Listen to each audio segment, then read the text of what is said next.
सर्वोपरि गुरुजी, निसंदेह मैं कुछ चमत्कारी और ईश्वरीय संस्मरणों का वर्णन करना चाहती हूँ। मैं उन कुछ भाग्यवानों में हूँ जो प्रभु की उपस्थिति और कृपा पाकर धनी और कृतज्ञ हुए हैं। इस प्रभु को हम गुरुजी के नाम से जानते हैं। गुरुजी, उनके बारे में मैं क्या कहूँ? वह तो सर्वोपरि है, वह सर्वोच्च है, उन्हें प्रतिदिन स्मरण करना चाहिए। जन्म से मुझे गुरुजी का मार्गदर्शन प्राप्त हुआ है। सुख दुख में वह सदा मुझे और मेरे परिवार को आधार देते रहे हैं। उन्होंने हमें बताए बिना हमारे कष्ट, कुकर्म, ज्ञात या अज्ञात दोनों से मुक्त किया है। आज आपके सम्मुख उस दयावान के साथ अपनी आप बीती बांटकर मुझे अत्यंत प्रसन्नता का अनुभव हो रहा है। पान के पत्तों से पुटक की चिकित्सा। मुझे अब तक वह दिन याद है जब मैंने अपने जीवन की सबसे अधिक पीड़ा का अनुभव किया था। मैं 15 वर्ष की थी और हम जालंधर में रहते थे। स्नान करते हुए अचानक मुझे अपने पेट के निचले हिस्से में अत्यधिक दर्द हुआ। वेदना इतनी अधिक थी कि मैं खड़ी भी नहीं हो पा रही थी। मैं वहीं स्नान कक्ष में लेट गई और अपनी माँ को पुकार रही थी। स्वाभाविक रूप से सबको तुरंत गुरुजी की याद आई और उन दिनों पंचकूला में थे और वहीं पर संगत करते थे। हम उसी दिन पंचकूला के लिए चल पड़े। चंडीगढ़ पहुंचकर गुरुजी के पास जाने से पूर्व हमने पीजीआई और कुछ अन्य निजी केंद्रों में परीक्षण कराना उचित समझा। परिणाम आने पर हम सारे चकित रह गए। मेरे गर्भाशय में एक पुटक फूट गया था। उससे विषैला पदार्थ निकलकर शरीर में फैल रहा था। यदि उसे निकाला नहीं जाता तो वह प्राणघातक सिद्ध हो सकता था। चिकित्सकों ने तुरंत शल्य क्रिया कराने को कहा और हमने मना कर दिया। उसी संध्या को हम गुरुजी के पास पहुंचे और उनको स्थिति से अवगत कराया। उन्होंने अपनी सर्व प्रसिद्ध मुस्कान देते हुए चिंता मुक्त होने को कहा। उन दिनों में पान के पत्तों को भी मंत्रित कर रूप के स्थान पर रख देते थे। यह गुरुजी की शल्य क्रिया थी। मुझे लिटाकर उन्होंने वैसा ही किया और 10-15 मिनट विश्राम करने को कहा। उसके पश्चात उन्होंने मुझे अगले दिन पुनः परीक्षण करवाने को कहा। उनमें विश्वास और आस्था बनाए रखते हुए मैंने वैसा ही किया। यद्यपि मुझे परिणामों का ज्ञान था, चिकित्सकों के अवाक चेहरों को देखकर मुझे अपने ईश्वर गुरुजी पर विश्वास हो गया। परीक्षण में 20 घंटे पूर्व दिखे हुए पुटक या विषैले पदार्थ का कोई चिन्ह नहीं था। प्रसन्नता के साथ होने वाले अचंभे को हम रोक नहीं पा रहे थे। चिकित्सक भी गुरुजी के बारे में जानने के लिए उतने ही उत्सुक थे जितना हम उनको बताने के लिए। उसके उपरांत उन चिकित्सकों की आध्यात्मिक यात्रा की शुरुआत हुई। उस दिन शाम मैं फिर उनके पास गई।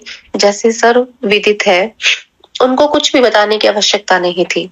उन्हें इसका ज्ञान पहले से ही था। उन्हें अपनी कृतज्ञता प्रकट करने के लिए हमारे पास शब्द नहीं थे,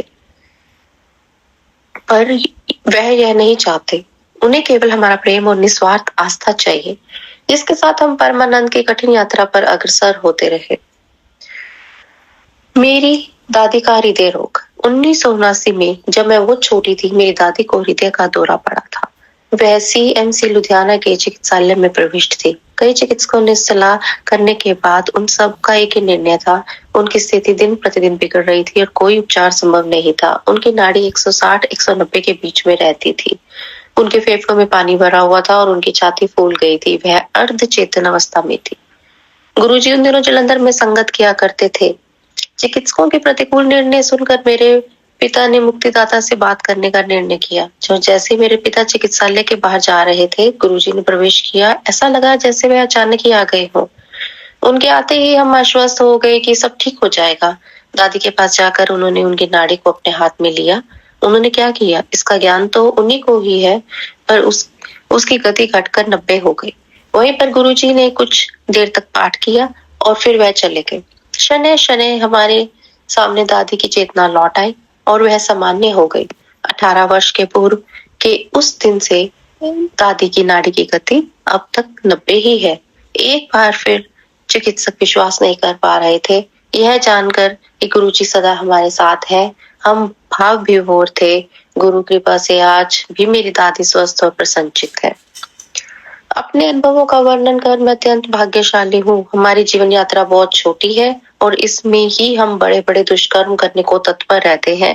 प्रत्येक मनुष्य को अपने कर्मों के फल तो भुगतने ही पड़ेंगे। अपनी आध्यात्मिक यात्रा कभी भी प्रारंभ की जा सकती है। हम उसे अभी इसी क्षण शुरू कर सकते हैं और अपने जीवन में परिवर्तन ला सकते हैं। गुरुजी सच्चे भक्त की सहायता करने को सदैव उद्यत है। हम उस शाश्वत अनंत का मीठा अमृत कभी भी ग्रहण कर सकते हैं, क्योंकि हमारे परमात्मा, हमारे गुरु सदा हमारे साथ है। उन्होंने मुझ पर उस अनंत सत्य अवस्था को ग्रहण करने के लिए जागृत किया है और स्वयं उस मार्ग पर ले जा रहे हैं। उनसे प्रेम करने का अर्थ परमात्मा से प्रेम करना सदृश्य है और उनका आशीष ग्रहण करने की भांति है। गीतन संगेड़ा जलंधर।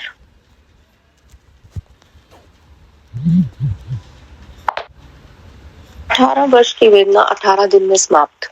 मेरी पत्नी 18 वर्ष से रोगग्रस्त थी। 1982 में उसके शरीर की गांठें उभर आई थी, जिसमें तपेदिक रोग के कीटाणु थे। अतिशीन काया और तीव्र औषधियों के कारण उसे विभिन्न प्रकार के रोग होने लगे। उदर का नासूर, पित्ताशय की पथरी, अंत्रवृद्धि, कर्ण अर्बुद, गर्भाशय के रोग आदि। हमने हर प्रकार की चिकित्सा कर ली, एलोपैथी, होम्योपैथी, आयुर्वेदिक और यूनानी, यहाँ तक कि रेकी भी, परंतु सब प्रयास विफल रहे। उसके शरीर पर नए रोग प्रकट होते रहते। 1987 और 1999 को की इस अवधि में उसकी 5 बड़ी शल्य क्रियाएं हुई। उसकी भूख समाप्त हो चुकी थी और वह कभी पूरा भोजन नहीं कर पाती थी। उसकी श्रवण शक्ति आधी रह गई थी। ऊपर से ज्योतिषियों की भविष्यवाणी के अनुसार उसका जीवन इतना ही था। परिवार में सब निराश थे। आशा की कोई किरण दिखाई नहीं दे रही थी। ऐसे समय में गुरुजी के रूप में ईश्वरीय कृपा प्राप्त हुई। उनके बारे में हमें एक पारिवारिक मित्र ने बताया और 20 फरवरी 2000 को उनके प्रथम दर्शन हुए। संगत के उस पहले दिन ही शांति की प्राप्ति हुई और हम आश्वस्त हुए। चिकित्सकों के अनुसार मेरी पत्नी को किसी भी प्रकार के तेल की चुटकी भर मात्रा से अधिक और मसाले वाला भोजन निषिद्ध था। उसे 8 बजे से पूर्व भोजन करना होता था। संगत में गुरुजी ने 9 बजे उसे मुट्ठी भर शुद्ध देसी घी से बना हुआ कड़ा प्रसाद दिया और 1 घंटे के उपरांत हमने लंगर किया, जिसमें मसालेदार भोजन था। घर लौटने पर हम सोच रहे थे कि होने वाली यातना को वह कैसे सह पाएगी। घर पर 7 बजे भोजन करने पर भी वह व्याकुल रहती थी और आधी रात तक उसे नींद नहीं आती थी। परंतु उस दिन 20 फरवरी को घर पहुंचकर वह मानो घोड़े बेचकर सो गई। उस दिन से वह बिना किसी परेशानी के सामान्य भोजन करती आ रही है। मार्च के प्रथम सप्ताह में महाशिवरात्रि को हम पहली बार बड़े मंदिर गए। गुरुजी का आशीर्वाद, उनका प्रसाद और लंगर करते ही उसके सब रोग विलीन हो गए। उसे शरीर में एक अद्भुत स्फूर्ति और ताजगी का अनुभव हुआ। कुछ दिन पश्चात हम फिर चकित हुए जब उन्होंने कहा कि टीवी का स्वर बहुत अधिक है, और वह वही थी जिसे अपनी कमजोर श्रवण शक्ति के अनुसार फोन की घंटी भी सुनाई नहीं देती थी।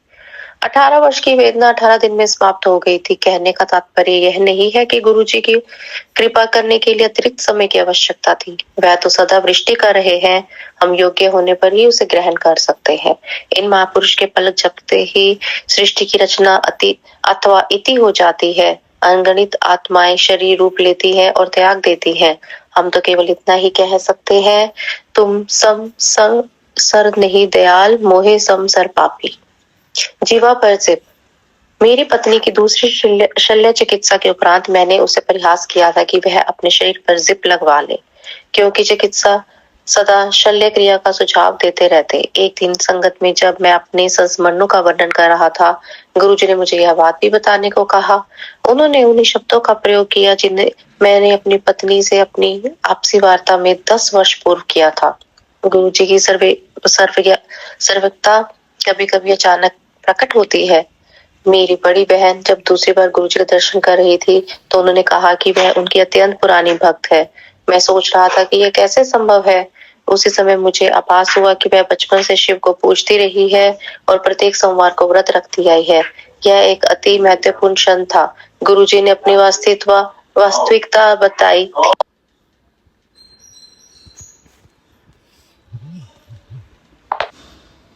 गुरुजी की शरण में यह जीवन पूर्ण रूप से परिवर्तित हो चुका है। गुरुजी ने सब भविष्यवाणी को असत्य सिद्ध कर दिया है और मेरी पत्नी को नवजीवन प्रदान किया है। मुझे प्रतीत होता है कि हम कबीर से भी अधिक भाग्यशाली है। वह तो गुरु और गोविंद दोनों में से एक के चरण स्पर्श करने की दुविधा में थे। हमारे लिए तो गुरु ही गोविंद है। यह संगत स्वयं प्रभु के चरणों में बैठकर अत्यंत गौरवान्वित है। यह हमारा सौभाग्य है कि वह हमें अपने दर्शन, कृपा, स्नेह, निर्देशन और लंगर करने का अवसर प्रदान कर रहे हैं। विनती है कि सबको उनके कलेशों और कष्टों से मुक्ति मिले। आइए हम सब मिलकर प्रार्थना करें। मेहरा वाले साइया रखी चरना दे कोल, रखी चरना दे कोल, सानू चरना दे कोल। गोपाल सेठी, दिल्ली। पति की गुरु जी, जय गुरु जी, शुक्राना गुरु जी। संगत जी, आप भी दिव्य का पाठ सुनिए, गुरु जी की ब्लेसिंग लीजिए। आइए एक सत्संग शुरू करते हैं। मनोकामना पूर्ति।